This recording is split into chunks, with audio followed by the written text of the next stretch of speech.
Magandang araw po, mga kababayan ka-Pokemon. Welcome po kayo sa Jesra Trading. At Mission Impossible po tayo.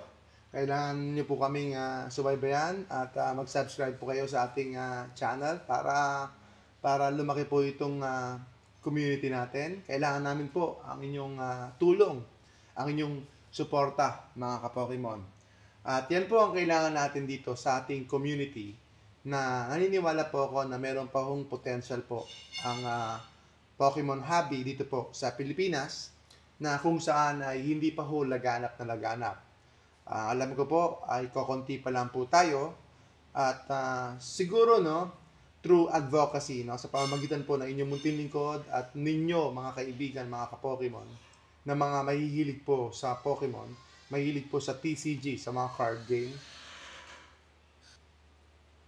tayo po sa kanila ang magi-influence, Tayo po ang makapag-share ng mga information para po ma-educate po at maging familiar po ang sambayan ng Pilipino sa mga Pokemon products. At isa po tayong mga instrumento. Isa po tayong instrumento po para po lumaganap at kumalat po ang sealed investment.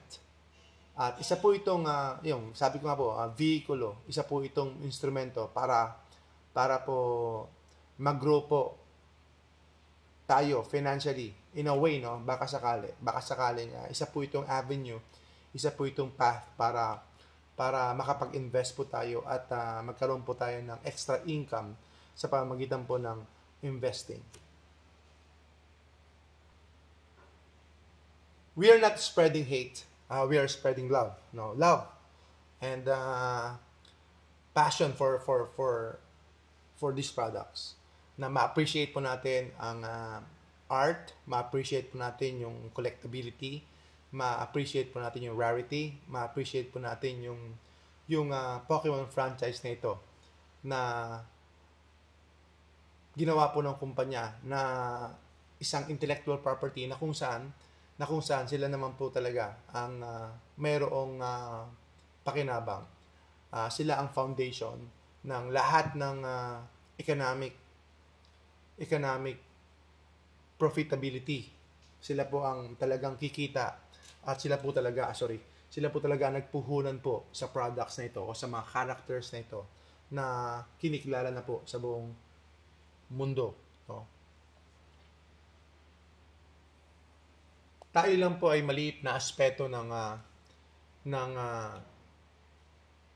malaking mundo na ito, o market na ito ng TCG collection or investment. Pero kailangan pong bigyan natin ng appreciation ang lahat ng sangay na ito, yung mga resellers, yung mga flippers, yung mga investors and collectors alike. Lahat po ay part po ng hobby na kinakailangan nagtutulungan at nagkakaisa. Considering din po yung mga nag-i-import ng products na ito para magkaroon po tayo ng supply. Importante rin po yun dahil most of the products na nandito ay exclusive po. May mga products po, na hindi na po nakakaabot sa Pilipinas. So kung mayroong mga magi-import, then magi-share po sila sa community na para bumaba po yung presyo ng mga products kasi nadaragdagan po yung supply. So there is a healthy measurement para po lahat ng mga sangay ng community natin, mula po sa, sabi ko nga po, sa mga collector, investors, mga hobbies tulad po natin, mga gamers, naglalaro po ng card game. Then lahat ng ito ay magkakatulong-tulong at kailangan natin yan para maging liquid po yung ating hobby at maging seamless po yung function ng mga palitan po or exchange of goods, yung flow po ng market ay maging mas maganda po para po sa atin, maging healthy po yung economy ng Pokemon collecting. Dapat ma-appreciate po natin ang lahat, no? Ang lahat ng mga parts ng moving market na ito. As long as mga ka-Pokemon, walang tinatawag na bad actors, no? Yung mga taong may masamang plano o kaya may masamang katha sa kanilang kapwa na gusto lang kumita, gusto lang makinabang without passion po sa mga products na ito, and then they are not truly sharing vital and important contribution to the community, no? Kasi may mga iba lang na gusto lang talaga nilang kumita, at ang totoo niyan ay bad actors lang sila, no? Gumagawa lang sila ng masama para po masira po yung community, or para baka masisira lang po yung community, and then masisira lang po yung drive at yung appreciation po ng maraming mga collectors, dahil they will have bad experience with the bad actors to the community. At yun po yung mga ka-Pokemon ang iniiwasan natin, no? Okay, so narito po ang inyong munting lingkod na nag-a-advocate po sa sealed investment or sa mga card collection na ito.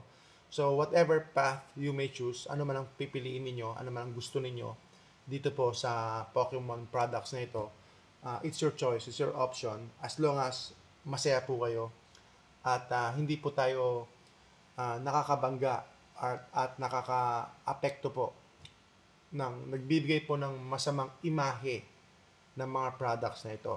So tayo po dito po sa Just Sa Trading, marami po tayong mga products. Kung kaya po natin below MSRP, no, mas mababa po kaysa sa mga manufacturers suggested retail price, yung presyo po sa mall, then ginagawa po natin. Ngayon po, bigyan ko lang po kayo ng halimbawa.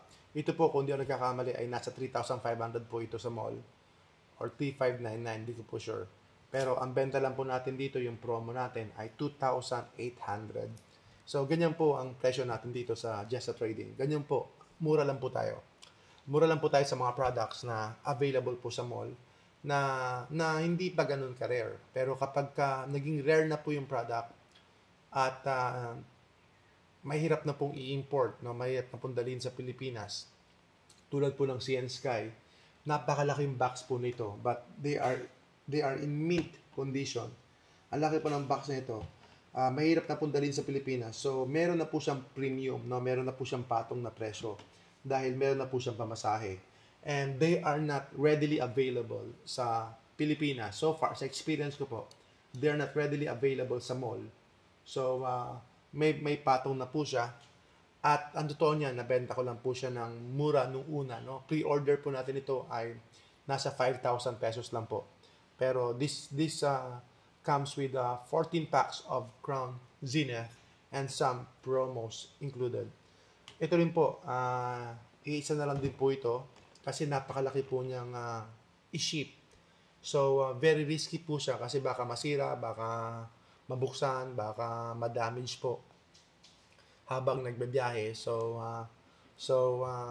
meron po siyang premium. At syempre, yung ating mga Pokemon centers. Yung ating mga Pokemon centers products, like this one, yung ETB na ito. Yan, exclusive po yan. So, that's going to be rare. Ano po yan? Imported na po yan. Wala po dito yan sa mall or sa kahit saan man dito sa Pilipinas, unless they are going to be shipped directly from Pokemon centers, directly from abroad. So, meron na po siyang premium, mga ka-Pokemon. So, dito po nakakatulong yung tulad po nating maliit na nag-ship po from abroad. Nakakatulong po yung ibang mga ka-Pokemon natin, mga kasamahan po natin dito sa industriya na ganito, na nagre-resell o kaya nag-i-import po ng mga products para po maging readily available ang mga products na ito, dahil ang totoo niyan ay limited lang din po talaga yung mga products sa stores, at kung minsan mabilis pong maubos, at hindi pa ho nga mga ka-Pokemon, sa tingin ko, hindi pa ho well-developed ang ating market dito po sa mga products na ito. Hindi po well-developed ang ating market sa mga products na ito. Para nasa, ano lang po tayo, nasa infancy, no? In a way, nasa infancy stage. Don't quote me there. Ito lang po yung opinion ko. Opinion ko lang po ito, mga ka-Pokemon. Based lang po sa sarili kong experience. Kasi wala naman po tayong mga stores talaga na malalaki na specifically focus po sa mga products na ito. Ano lang siya, subcategory lang siya sa mga big box stores natin, sa Toys R Us, sa Toy Kingdom, sa Toy Express, sa mga lalaking mga department stores. Parang ano lang siya, talagang ano lang siya, nakasingit-singit lang siya, nakapaloob lang sa roon. Na hindi naman siya talaga full-fledged store na focus po sa mga Pokemon cards. So wala pa tayong tinatawag na local card stores. Nasa infancy pa lang. Abangan niyo po, hopefully mag-open tayo ng ating store. Hopefully po, mahirap lang po mag-restock. So hindi ko lang alam kung paano mag-restock ng marami. Ayan, lalo na po ngayon, ang hirap po ng restocks, ang hirap po ng mga items natin. At meron po tayong yan, mga 151 teens. Yan, iilan na lang po yan. Pagka sold out na po tayo, wala na rin po tayo. So, yan po ang setup natin dito sa Just Trading. Mabilis po tayong ma-sold out dahil wala naman po tayong maraming products. We are just sharing to the community. And as a small business, then kailangan din natin kumita kahit paano. Dahil may mga staff po tayo, may mga kasamahan po tayo na dapat po nating tulungan, mga ka-Pokemon. So, yan lang po yung ating rambling, no? We need to have a healthy community na lahat po ng mga parts ay umiikot, dumadaloy po at nagtutulong-tulong, nagkakaisa po tayo para po maging strong po yung hobby na ito dito po sa Pilipinas. And nandito po ang inyong munting lingkod as an advocate, no? Pinopromote po natin yung sealed investment, yung collectability po ng mga products na ito, na may enjoy po natin yung mga products natin although they are sealed or they are in a binder. Ako na-enjoy ko po nasa binder. Enjoy po ako sa mga binder, nakikita ko po sila. So, to make it short, gusto ko po yung naka-display, no? Nag-i-enjoy po ako personally sa mga naka-display po yung nakikita ko po na products. So, whether they are sealed or they are raw cards or graded cards, then na-appreciate ko po sila. And don't forget mga ka-Pokemon, at the end of the day, lahat ng collection, especially this one, pwede pong mawala ng value. Lahat po ng collection, especially this one, na papel lang po siya, ay pwede pong mawala ng value anytime po. So, yan po talaga ang mga hobbies, no? Ganyan po talaga ang collectability ng mga products. Gaya po ng antique na upuan, antique na electronics, yung mga electronics na medyo matagal na, luma na, no? Yung mga unang mga game console, unang mga computers, yan, medyo may presyo yan, may premium yan, pero pwede lang din pong mawalan ng value anytime. So, ganyan po ang tinatawag na, ganyan po talaga ang basic principle ng mga collectibles. Pag sinabi natin collectibles, anytime pwede pong bumagsak ang presyo. Especially, hindi po sila priorities, no? Hindi po sila priorities. Pag collectibles lang po talaga, ay nawawalan po ng value anytime. Lalo na kapag nagkaroon ng economic downturn, nagkaroon ng kung ano mga events na not good for the society or not good for the economy. Ayan.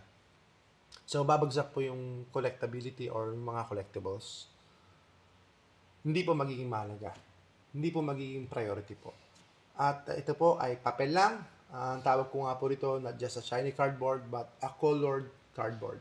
Yan po ang tawag ng Just Trading, colored cardboard. Kasi marami rito ay hindi naman shiny, colored lang. Yan po, mga ka-Pokemon, salamat po. At patuloy niyo po kami suportahan at subaybayan dito po sa Just Trading. Mission Impossible po tayo. Salamat po at pagpalain po kayo ng ating pong may kapal. Salamat po.